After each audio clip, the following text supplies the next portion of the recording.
I watched the first hearing of a new U.S. Senate Finance Subcommittee Wednesday afternoon on the federal fiscal outlook, the one item on which I report every day. I very much looked forward to reading all about it Thursday morning in the Wall Street Journal, the Washington Post, and other major media, especially political and financial media. I found the hearing to be quite compelling. It featured the director of the Congressional Budget Office, the head of the Committee for Responsible Budgeting, a think tank that's existed since 1980 to promote what its name suggests, and a former senior advisor to former President Biden. There was no coverage Thursday morning in any major media or television network. It did get a write-up in the Free Press, a publication based in India. So when I produce a series of reports on the hearing for Boomer Power in the next week or two or three, they will all be exclusive reports, unfortunately, on a pretty important hearing, on a pretty important subject, by a pretty important body. I hope you'll enjoy them. I'll start tomorrow with the chairman of the subcommittee, who, like me, likes charts. A financial problem lends itself to charts and graphs. I love them. Stay tuned for my, unfortunately, exclusive reports. In the first hearing of a new Senate subcommittee on our fiscal outlook, Chairman Ron Johnson shared 8 depressing charts, starting with this depressing U.S. gross federal debt chart and the equally depressing U.S. gross federal debt as a percentage of GDP. And then there's this chart, which tries to show the annual deficits as a percentage of GDP, depending on 3 different potential growth scenarios. The bulk of the chart shows the period from 2002 to now, which included the Bush-Obama Great Recession and the Trump-Biden COVID crisis. But the 3 lines at the end, these 3 lines here, show how much the annual deficit will be as a percentage of GDP, depending on whether the average growth is 1.8%, as the CBO projects, or a much more optimistic 3%, or the overly optimistic 4%, which is not impossible, but very highly unlikely. At today's spending level, only 4% average annual growth or better would reduce our sustained deficits to the 3% historic average that deficit hawks say is the absolute minimum necessary, which is why one panelist offered this fatalistic prediction. Realistically, I fear we're not going to get this done, or at least I think there's a real risk we aren't going to get this done without an emergency or crisis.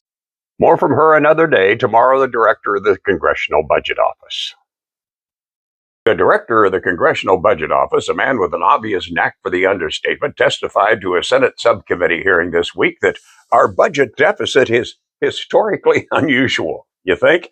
He also gave us the CBO's first take on the Supreme Court's recent ruling, striking down the president's IEEPA tariffs. Termination results in projected deficits that are $2 trillion larger over the 2026 to 36 period. After going through different debt scenarios, depending on the pace of economic growth, Schwegel laid the problem directly at the feet of is higher spending on programs that support older people, including Social Security and Medicare, and the rising number of beneficiaries in those programs is a major contributor to spending growth. And concluding, Schwegel said the budget deficit is not sustainable. Now, our projections are inherently uncertain, but I can tell you with high confidence that policy action is needed to reduce the budget deficit. Tomorrow, an equally pessimistic view from the director of the Committee for a Responsible Federal Budget. The head of a think tank has been preaching responsible budgeting since the 1980s, told a Senate subcommittee hearing on Wednesday.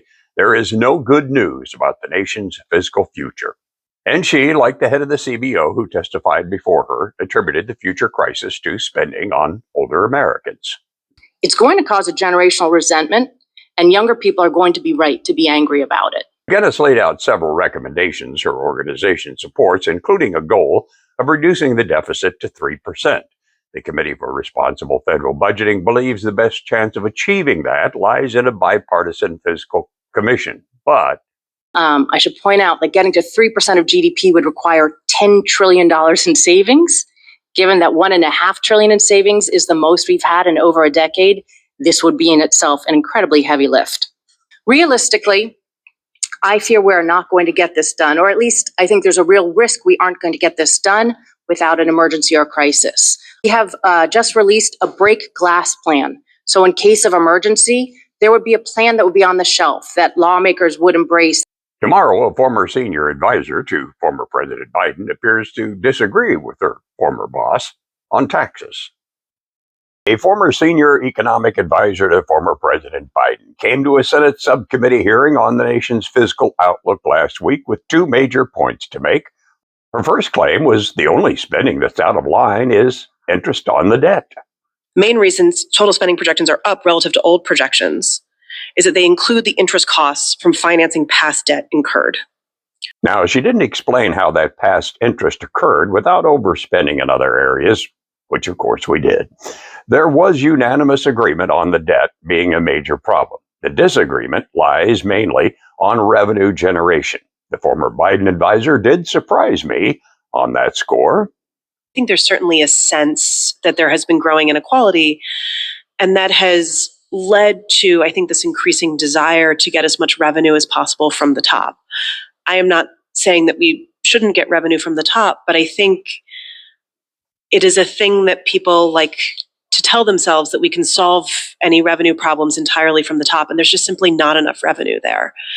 Tomorrow, the chairman and ranking member of the committee on whether spending cuts alone can solve the debt problem. First hearing of a new Senate subcommittee on the nation's fiscal outlook resembled a trial over the question of whether tax increases should be needed to solve our nation's debt problem. The committee's ranking member blamed tax cuts for the imbalance. Okay, so before the Bush tax cuts were extended in 2013, CBO was projecting that revenue would be about, what was it, like 21% of GDP? Senator Smith conveniently used a starting point at a time when our tax revenues were uniquely high as a percentage of GDP. But they started to come down even before President Clinton left office. Could we keep it that high if we wanted to? The chairman of the committee thinks not. We've had top marginal tax rates as high as 91%, 70, 50, a low of 28%, 30, 39.6, we're at 37 right now. And no matter how much we try and punish success, on average, we collect about 17.1% of GDP. President Clinton may have proved that higher taxes don't necessarily harm the economy, but he raised taxes during the dot-com bubble, which created an economic fire too hot for even higher taxes to douse, at least temporarily. Some think AI could provide that same protection today. It might, but that protection, like the dot-com bubble, might also prove temporary.